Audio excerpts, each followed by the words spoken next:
Nah, sesuai yang terkasih, kita akan merenungkan satu tema yang gak gampang ya untuk direnungkan ya. Tapi saya mau memulai dengan pertanyaan sederhana banget. Di antara saudari siapa yang tahu nama-nama ini? Demas, Yannes dan Yambres, Himeneus, kemudian Alexander. Kalau di sini ada yang namanya Alexander juga gak ya? Ada gak? Atau Alex? Gak ada ya? Oke. Philetus. Ada yang pernah tahu gak nama-nama ini? Ini kalian gak manggut, gak geleng, jadi artinya apa ya? Karena kalau manggut kelihatan, geleng juga kelihatan. Gak usah jawab gak apa-apa. Tapi pernah dengar gak nama-nama ini? Pernah ya? Ini nama-nama di dalam Alkitab orang-orang Kristen di kota Efesus ya, di gereja Efesus di abad pertama, tetapi orang-orang ini kemudian meninggalkan pelayanan. Atau kalau kita pakai bahasa sekarang udah gak jadi Kristen lagi. Nah sekarang berikutnya abad 21. Kalau ini kan abad 1 ya. Abad 21 Joshua Harris. Tahu nama ini? Siapa yang baca bukunya? Kiss Dating Goodbye. Buku mengenai pacaran. Nah sekarang beberapa tahun yang lalu dia bilangnya Kiss Christianity Goodbye. Udah gak jadi Kristen. Bercerai sama istrinya. Siapa yang tahu nama ini? Marty Sampson. Tahu juga ya. Yang lain tahu?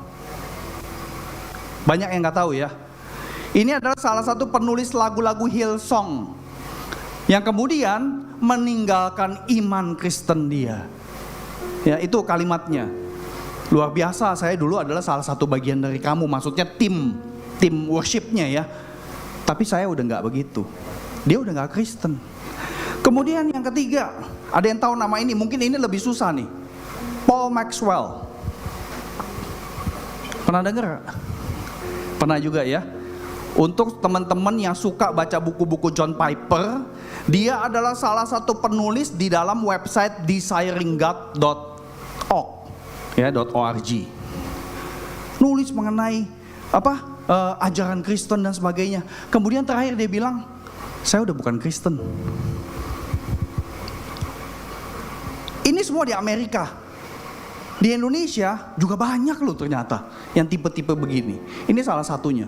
Yohanes, ini pendeta Yohanes Ignatius Kristanto. Namanya Kristen banget. Tapi kemudian katanya dia mendalami Alkitab. Udah gitu dia pindah, nyebrang. Pasti gak pernah dengar kan nama ini kan? Kalau Yohanes kan nama banyak ya. Tapi yang satu ini ya kita gak pernah dengar. Karena kita mungkin gak cari tahu lah. Satu lagi nih. Pendeta Petrus Kali. Sama, setelah 22 tahun jadi pendeta, kemudian nyebrang.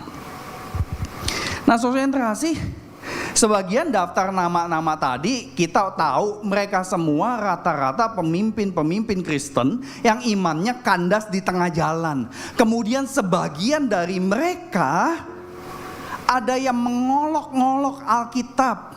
Kemudian ada yang menghina kekristenan, gereja dan orang-orang Kristen. Pertanyaan buat kita adalah, apakah fenomena atau apakah orang-orang yang seperti ini masuk dalam kategori orang yang berdosa dan tidak bisa lagi diampuni? Ini tema kita hari ini, the unforgivable sin.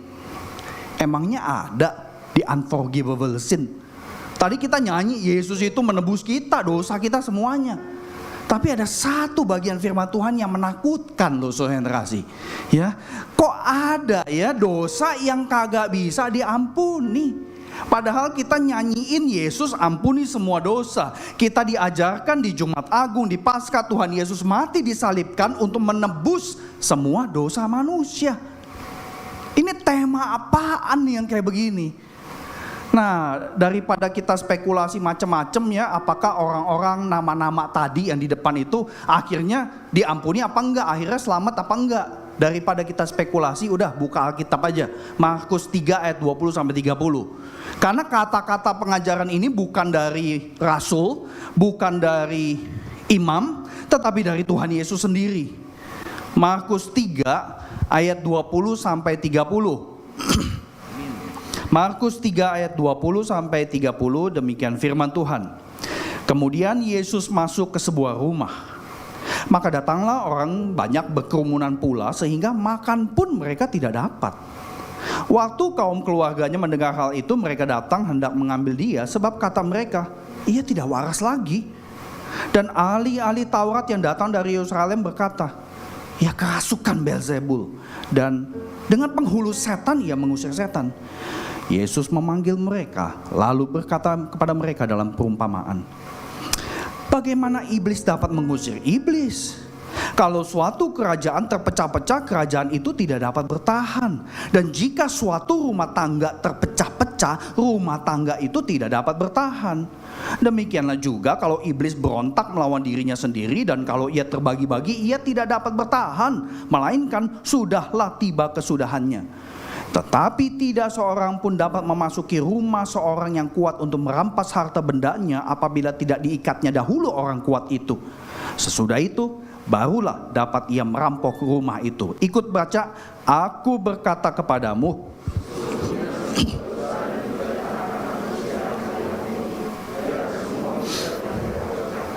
tetapi apabila seorang menghujat Roh Kudus, ia tidak dapat ampun selama-lamanya, melainkan bersalah karena berbuat dosa kekal. Ia berkata demikian karena mereka katakan bahwa ia kerasukan roh jahat. Silakan duduk. Nah, saudara yang terkasih, pernah baca dong ya bagian ayat ini ya. Nah, semoga apa yang saya bagikan boleh cukup mudah diikuti. Karena saya mau jujur dan terus terang kepada saudari, hampir semua hamba Tuhan yang mengkhotbahkan bagian ini pasti bergumul, ya. Karena ini bagian yang gak gampang, tapi ini Tuhan Yesus yang ngomong ya. Tapi interesting nih, konteksnya simpel banget ya. Tuhan Yesus itu lagi ada di satu rumah. Udah gitu kerumunan orang banyak ada di dalam rumah itu sebagian lagi ada kelilingin rumah itu. Sampai-sampai mereka gak bisa makan. Nah, di tengah konteks itu keluarganya Yesus datang. Keluarganya Yesus anggap Yesus aja gila. Udah gitu ahli Taurat lemparin bensin. Ya, kalau kita pakai bahasa Jakarta, emang tuh saudara kamu tuh, keluarga kamu tuh gila. Tapi bahasa para ahli Taurat ngomongnya adalah Yesus itu dari Beelzebul. Yesus itu penghulu setan gitu loh. Ini yang bikin jadi masalah nih. Karena seketika itu juga ya Tuhan Yesus langsung respon, bukan respon ke keluarganya loh. Ya, biasalah ya kalau keluarga nganggap kita gila, ya keluarga ya biasalah ya. Maksudnya kan ada dong, kita sebagai anak dianggap gila sama papa mama kita. Kenapa? Karena mau sekolah jadi chef. Karena mau sekolah jadi apa ya? Itu sekolah buat buka itu, pedicure, manicure. Ya, mungkin ada di antara kita menganggap pedicure, manicure itu sebagai sebuah seni gitu ya. Udah gitu pengen buka, bilang pengen sekolah kosmetik, ya, terus dianggap gila gitu loh. Nah, Tuhan Yesus nggak responin keluarganya, tetapi yang Tuhan Yesus langsung responin adalah kata-kata para ahli Taurat. Ahli Taurat ini pemimpin agama, ngerti kata-kata di dalam kitab suci perjanjian lama. Jadi kata-kata ahli Taurat ini dianggap sangat tidak logis oleh Tuhan Yesus. Makanya ada ayat 24 sampai 26. Ya, Tuhan pakai perumpamaan. Memang ada keanehan di dalam kata-kata para ahli Taurat ini. Sebab begini saudara yang terkasih, Tuhan Yesus memperlihatkan perbuatan yang banyak sekali membebaskan orang-orang dari penderitaan mereka, penderitaan sakit maupun penderitaan dirasuk setan. Nah, ini urutannya kalau di kitab Markus. Jadi saudara yang terkasih, Yesus itu memperlihatkan perbuatan yang membebaskan orang yang menderita. Gak cuma satu kali, gak cuma dua kali, gak cuma tiga kali. Ada rentetan perbuatan Tuhan Yesus sebelum peristiwa Markus 3 ayat 20 sampai 30. Dengan kata lain, tindakan pembebasan dari Yesus inilah yang kemudian dikreditkan. Ini bukan kerjaan Allah, tapi kerjaan setan. Para ahli Taurat loh, yang ngerti kitab suci, mengkreditkan tindakan pembebasan, tindakan itu dikreditkan kepada setan. Dan ahli Taurat ngucapin itu blak-blakan. Jadi ini yang jadi masalah saudara yang terkasih. Para ahli Taurat mengklaim bahwa Yesus adalah penghulu atau kepalanya setan, sehingga pakai kuasa penghulu setan untuk mengusir setan. Buat Tuhan Yesus itu nggak logis. Semestinya buat kita juga ini nggak logis. Ya, kalau kita ngikutin kata-kata Tuhan Yesus ya. Kan kita tahu kan kita di Indonesia kan sering belajar, nggak tahu kalau zaman sekarang anak sekolah masih belajar ini nggak ya, Divide et Impera, masih belajar nggak ya? Orang Belanda tuh pecahin orang Indonesia gitu kan. Nah yang ketawa berarti seumuran sama saya mungkin ya. Ya. Jadi Tuhan Yesus tuh logis banget, nggak bisa satu kerajaan saling memecah diri dia. Nah saudara yang menarik, mereka para ahli Taurat nggak peduli kalau pikiran mereka nggak logis. Artinya ada kebutaan nih yang susah sekali dijelaskan. Nah yang lebih luar biasa lagi, ternyata peristiwa Markus ini di Matius juga ada, di Lukas juga ada. Di Matius patternnya sama. Persis setelah Yesus membebaskan orang yang kerasukan setan, di mana orang itu jadi buta sama bisu, kemudian para ahli Taurat mengklaim tindakan pembebasan itu sebagai apa? Sebagai kerjaan setan.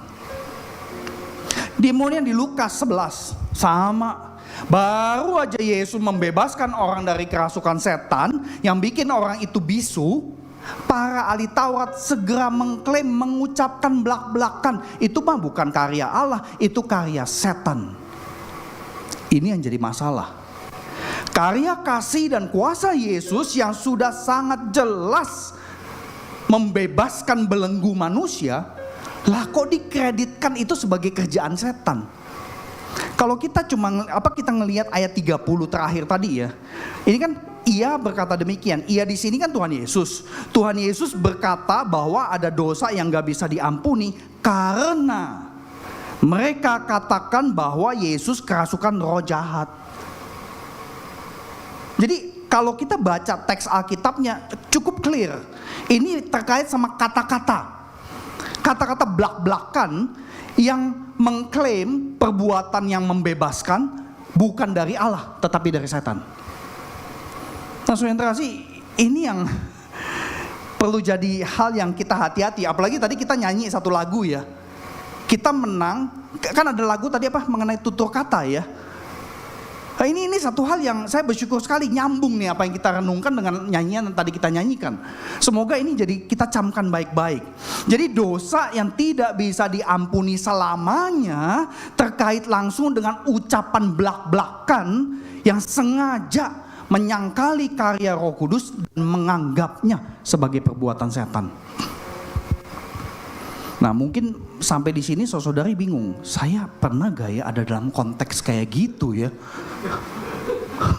Ngeri banget kalau saya pernah ada dalam konteks kayak begitu. Udah gitu tanpa sadar saya ngomong tuh, ngeri banget gitu kan. Nah saudara jadi mengenai dosa menghujat Roh Kudus ini bukan sebuah keraguan iman ya. Ini mesti clear nih. Seorang yang ragu atas ajaran iman Kristen itu adalah hal yang wajar. Karena setelah Yesus bangkit sekalipun, Matius 28 ayat 16 sampai 20 mencatat satu fakta sederhana. Sebagian murid ragu. Ragu di situ artinya bingung. 3 hari yang lalu baru mati nih. Kok sekarang dia ada di sini terus ada tanda pakunya lagi. Ragu itu artinya bertanya-tanya, wondering what is really happening kepada Yesus ini.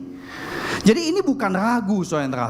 Para ahli Taurat yang mengucapkan kata-kata yang seperti itu, ini bukan ucapan keraguan, tetapi secara belak-belakan memelintir karya kasih Allah dan kemudian menganggapnya sebagai karya setan, dan itu terdengar, terbukti lewat ucapan bibir. Ini yang menakutkan. Nah, kayak ada kesengajaan gitu loh, ya. Kesengajaan mengeluarkan ujaran yang menghina pekerjaan Allah. Mengapa sengaja? Karena pada dasarnya mereka nggak percaya sama sekali bahwa Yesus diutus oleh Allah. Dan inilah yang dikategorikan oleh Tuhan Yesus sebagai menghujat Roh Kudus. Nah, kalau kita perhatikan ayat 28 ya, Tuhan Yesus mengatakan masih semua dosa dan hujat itu diampuni. Ya, semua hujat yang mereka ucapkan. Tapi ayat 29, tetapi berarti ada pengecualian. Tetapi menghujat Roh Kudus yang sudah menunjukkan karya pembebasan yang nyata, tapi dikreditkan kepada setan, itu gak bisa diampuni. Karena perkataan jahat itu sengaja melawan Allah, dan itulah bukti bahwa seseorang sudah beyond repentance, beyond forgiveness. Udah gak bisa diselamatkan, udah gak bisa diampuni. Nah, saudara terkasih, bahaya menghujat Roh Kudus sebenarnya masih terus terjadi dalam berbagai macam bentuk sampai abad sekarang loh, abad 21 loh. Salah satu contoh kontroversial, saya nggak tahu ada yang udah nonton film ini atau belum. Ini contoh kontroversial sekali, di bioskop lagi main nih. Ya, siapa yang terakhir nonton bioskop? Saya udah lama banget kagak nonton bioskop sama istri, padahal suka banget ke bioskop. Sampai MTX itu lebih berapa ratus ribu selama 3 tahun. Siapa yang terakhir nonton bioskop? Ada yang nonton Guardian of the Galaxy yang ketiga? Udah kan? Ada ekstra film ini gak? Oh, udah gak ada ya, karena udah main sih ya. Ini loh, ini salah satu contoh kontroversial yang sedang beredar, The Pope's Exorcist, yang dimainkan oleh Russell Crowe. Film ini mengklaim film dibuat berdasarkan catatan fakta dari seorang pendeta Roma Katolik, gereja Roma Katolik di Vatikan, namanya Gabriel Amorth. Jadi Amorth itu adalah salah satu pendiri dari International Association of Exorcists. Interesting ya. Di dalam konteks gereja Roma Katolik tuh ada tuh asosiasi para pengusir setan, ya. Nggak tahu juga ya waktu mereka ngumpul saling ngusir apa enggak ya. Karena masing-masing jangan-jangan ada setannya apa enggak kita nggak tahu ya. Amorth itu sempat menulis beberapa buku catatan yang mengenai fakta kasus pengusiran setan yang dia lakukan. Dan buku itu yang dijadikan dasar untuk pembuatan film ini. Nah, yang menarik adalah respons dari berbagai kalangan, termasuk dari Vatican City sebagai pusat gereja Roma Katolik.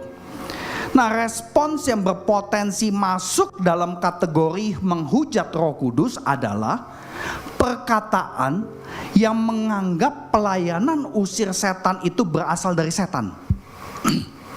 Kalau ada respons-respons yang beredar di sosial media atau di dalam dunia ini yang menganggap almarhum pendeta Gabriel Amorth itu adalah utusan setan, itulah yang masuk dalam kategori menghujat Roh Kudus. Jadi gak gampang untuk memvalidasi ini, ya, respons-respons di dalam dunia, karena sosial media banyak sekali respons terhadap film ini. Nah, by the way, di sini siapa yang suka nonton film horor ya? Gak ada ya. Saya pernah nonton satu film exorcism, The Exorcism of Emily Rose. Itu tahun 90-an kali. Abis nonton satu film itu saya gak berani nonton film yang eksorsis yang lain. Karena film itu juga dari kisah nyata. Dan by the way, adik saya yang paling kecil juga pernah kerasukan. Cuma kokonya pendeta gak punya karunia untuk ngusir setan. Jadi saya referral ke temen satu tim yang memang ngedoain dan Tuhan kasih karunia untuk mengusir.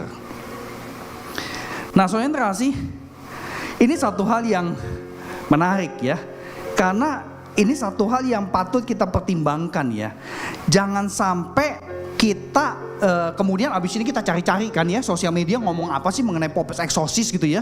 Udah gitu kita ikut-ikutan gitu loh, komen dan sebagainya, nggak perlu lah ya.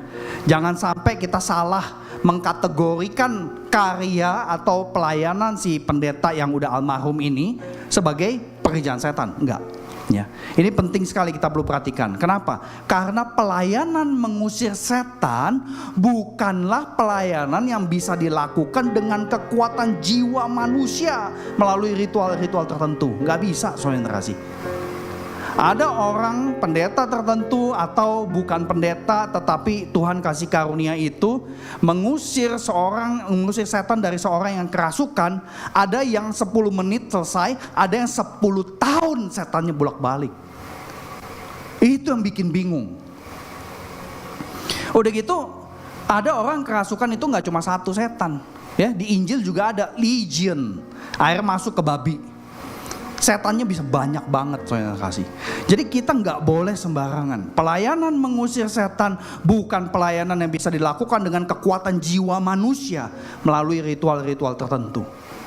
Tuhan Yesus banyak mengusir setan di Injil, karena itulah wujud terbesar, terpenting, terutama bahwa Yesus punya kuasa bukan hanya di dunia sekarang, tetapi di dunia yang nanti. Bukan cuma di dunia yang kelihatan, tetapi di dunia yang tidak kelihatan. Makanya appropriate sekali kita tadi nyanyi satu pujian, bahwa karena Yesus adalah the victorious Lord. Dan kemudian tadi di Mazmur 93 kita diingatkan, ada deklarasi Tuhan itu Raja, makanya dia menang.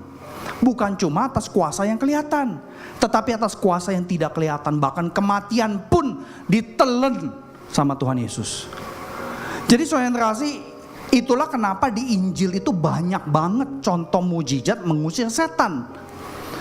Nah saudara kasih, film tadi ya, itu beberapa hampir selalu muncul di dalam beberapa tahun, 10 tahun kemudian muncul lagi, nanti 10 tahun ke depan nanti mungkin ada lagi dan sebagainya ya. Kenapa muncul terus? Karena masih ada kalangan-kalangan tertentu dalam masyarakat barat yang tidak percaya sama sekali dengan realita kuasa iblis.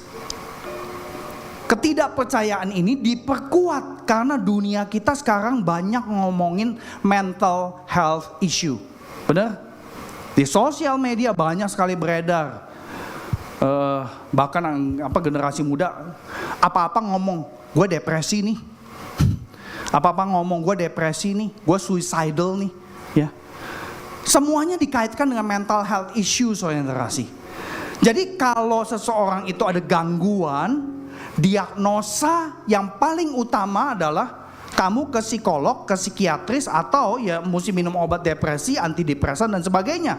Rata-rata diagnosa belum atau bahkan tidak mempertimbangkan adanya kuasa iblis yang bisa mengganggu bahkan merasuki seseorang. Nah, tidak ada diagnosa seperti itu karena banyak dari kita juga bingung ngebedain ini beneran mental health issue atau kerasukan. Saya pernah ngalamin waktu pelayanan di Singapura, ada satu jemaat tiba-tiba telepon, Pak Budi tolong ke rumah saya. Suami saya kerasukan, mulutnya berbusa. Ya, itu salah satu tanda, bukan selalu. Mulut berbusa ini juga ngomong terus berbusa nih. Saya bukan kerasukan. Ya, istrinya telepon gitu loh. Udah gitu, saya nggak pernah punya pengalaman ngusir setan kan. Ya udah saya telepon penatua, Pak, ada jemaat kita yang begini. Bisa nggak temenin 2 penatua jadi pengawal saya? Ya, istri saya ikut karena istrinya yang telepon kan. Begitu sampai di sana, katanya bukan kerasukan. Suaminya stres sama istrinya. Ya saking stresnya suaminya pengen bunuh diri, minum pemutih baju. Ya minum pemutih baju ya berbusa lah, gitu kan. Jadi setelah diajak ngomong itu ketahuan dia masih nyambung ngomongnya. Iya nih karena istri apa-apa curiga. Saya ke kantor 2 jam diteleponin lagi ngapain. Tolong dong video call. Gila, siapa yang kagak stres jadi suami kayak gitu kan. Nah usut punya usut, ternyata memang istrinya yang punya pergumulan psikis yang sangat mendalam. Kenapa? Karena papanya main sama pembantu. Jadi istri itu selalu curiga sama suaminya. Stres luar biasa. Stresnya sampai si suami minum pemutih. Ya. Jadi saudara kasih memang gak gampang. Ya, cukup kompleks untuk membedakan ini mental health issue atau benar kerasukan. Nah, tapi yang jelas yang dicatat sama Injil bukan mental health issue, tapi orang yang dibebaskan dari belenggu kerasukan setan. Ketika ada seorang Kristen memiliki karunia ngusir setan dan buktinya kelihatan, ada orang yang dibebaskan dari belenggu tersebut, kita harus hati-hati kalau kita mau menilai. Bahkan mungkin lebih baik gak usah menilai deh, daripada salah gitu ya. Jadi ketika penilaian diwujudkan dalam perkataan yang menghina karya pembebasan itu, kita menghadapi bahaya menghujat Roh Kudus. Jadi saudara kasih, dosa menghujat Roh Kudus dapat dipahami sebagai dosa penolakan yang berwujud ucapan belak-belakan menolak karya Allah, bahkan bukan cuma menolak, malah mengkreditkan karya pembebasan yang Allah kerjakan, dikreditkan ini bukan karya Allah tapi karya setan. Jadi ini bukan cuma menolak lagi tuh, ya. Dosa ini gak bisa diampuni menurut Tuhan Yesus, bukan menurut saya, bukan menurut Pak Johan, bukan menurut pendeta manapun. Menurut Injil, Tuhan Yesus yang katakan. Sebab Tuhan Yesus menganggap ucapan jahat itu melecehkan pribadi ketiga dari Allah, yaitu Roh Kudus. Dengan kata lain, penegasan Tuhan Yesus menekankan bahwa Roh Kudus adalah pribadi yang bisa didukakan. Roh Kudus adalah pribadi tidak berfisik karena Allah adalah roh, tapi dia bisa didukakan.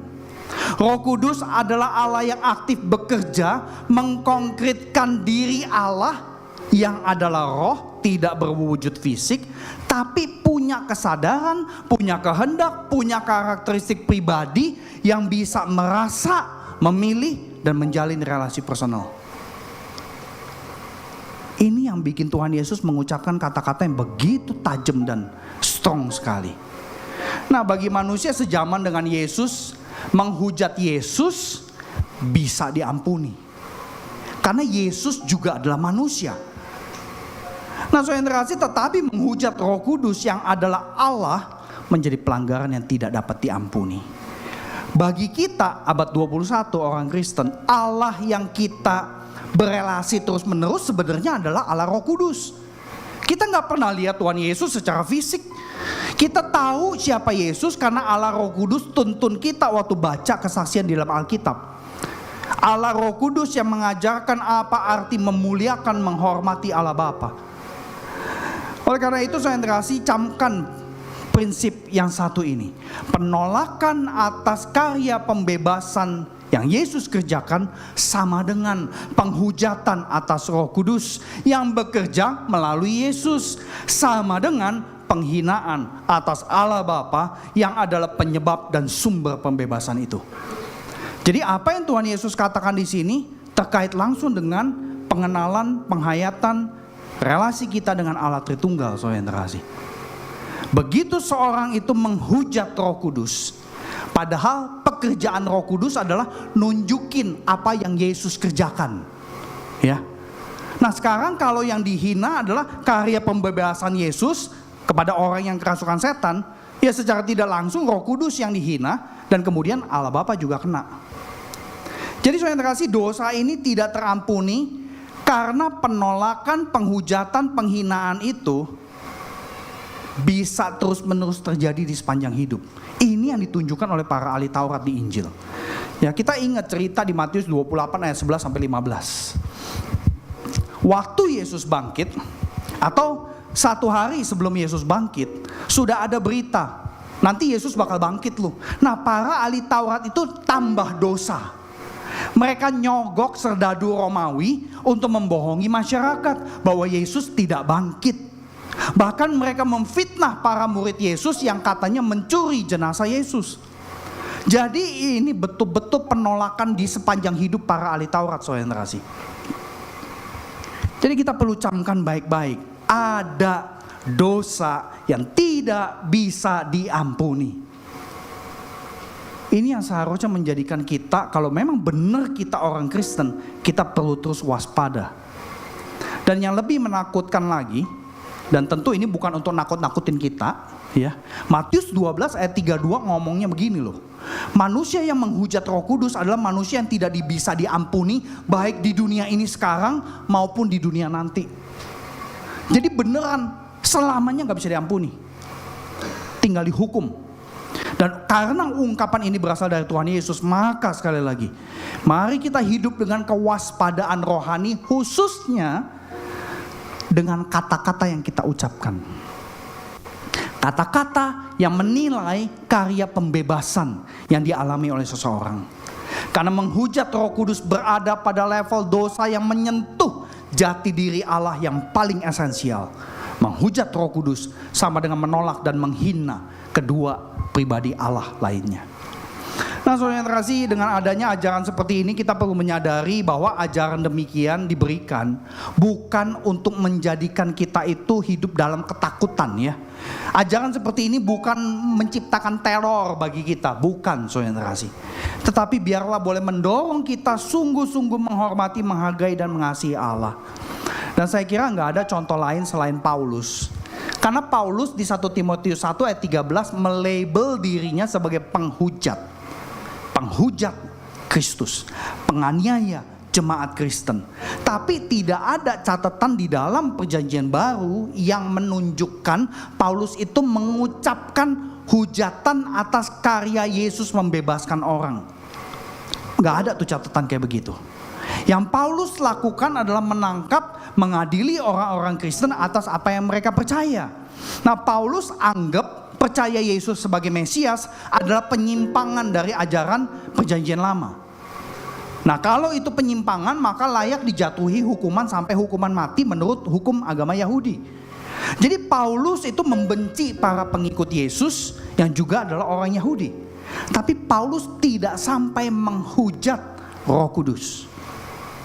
Karena pada saat Yesus menghampiri dia, dan ini Yesus sudah naik ke surga ya, kemudian menampakkan diri di Kisah Rasul 9. Yesus menampakkan diri itu nggak terpisah dari karya Roh Kudus, sehingga Paulus bisa melihat bahwa itu adalah Yesus yang terkasih. Jadi pada saat Yesus menampakkan diri kepada Paulus atau Saulus pada waktu itu, dia bertobat. Dan pertobatannya itu tidak dikreditkan sebagai pekerjaan setan. Jadi Paulus itu tidak ada di dalam dosa seperti yang Tuhan Yesus ungkapkan, saudara yang terkasih. Bahkan Paulus setia sampai dia mati. Karena kata-kata bahwa dia adalah penghujat diucapkan di suratnya yang terakhir sebelum dia dipenggal. Nah, saudara yang terkasih, jadi mari jangan menjadi orang Kristen yang salah paham terhadap ajaran Tuhan Yesus yang satu ini. Ketika saudara mengkritik gereja atau orang-orang gereja atau hamba Tuhan full time tertentu, itu tidak sama dengan menghujat Roh Kudus. Jadi jangan takut mengkritik gereja, jangan takut mengkritik hamba Tuhan, tapi lakukan dengan sopan. Jangan mengkritik ya, nggak pernah ngomong, nggak pernah dialog, tiba-tiba sosial media keluar.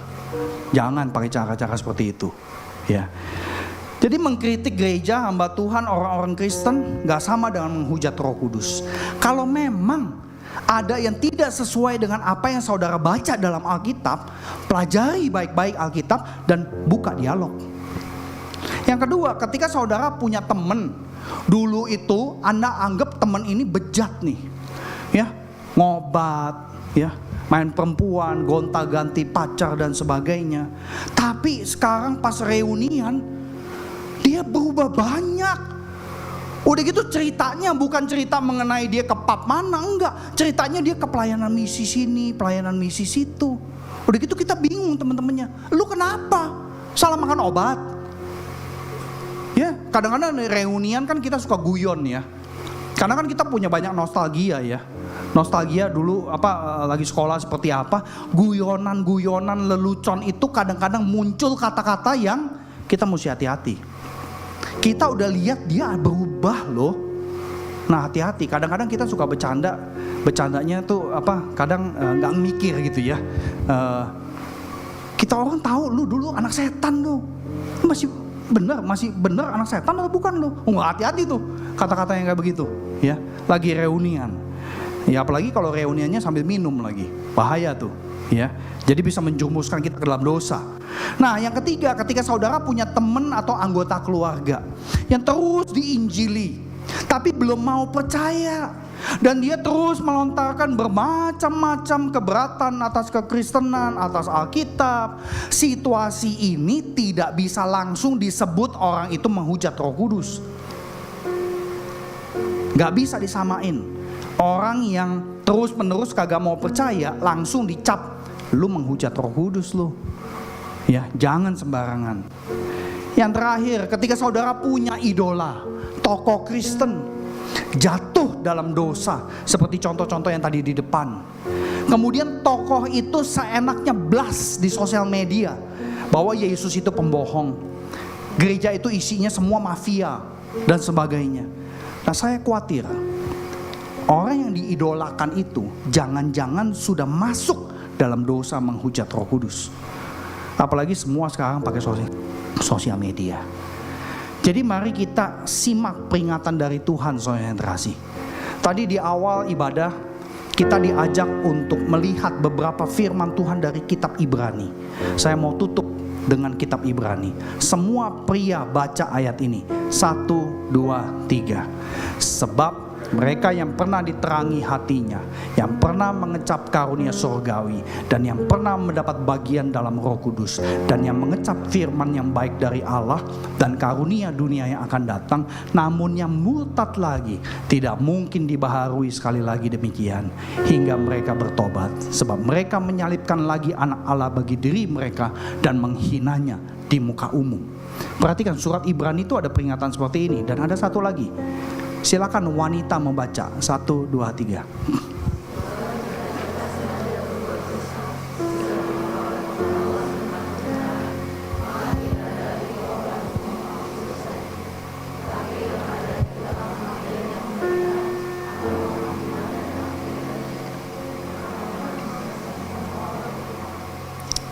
Biarlah firman Tuhan ini boleh betul-betul memberikan peringatan buat kita ya. Dan natur peringatan-peringatan ini bukan basa-basi. Bukan basa-basi. Semoga kita boleh hidup dengan segala kewaspadaan rohani dan terus berjaga-jaga sehingga kita tidak sampai mendukakan Roh Kudus. Amin.